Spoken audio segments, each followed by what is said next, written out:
everybody, it's Craig. We've got one more really old, rare collector tractor we're going to be offering you on the end of year sale, our Christmas sale. We're calling it on the 27th.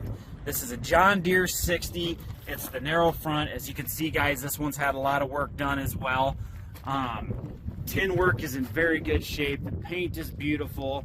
Again, you know me, I'm an old tractor puller, so I got to point out the chrome stack. That's kind of a big deal for guys like me. You see just the slightest of maybe of imperfection in the hood here. You can see maybe a little bit of Bondo crack. But otherwise, guys, for the age of this tractor, absolutely beautiful.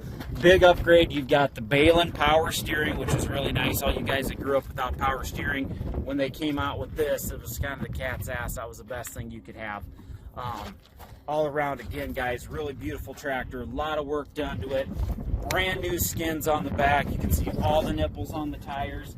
Fronts are the same story there, guys.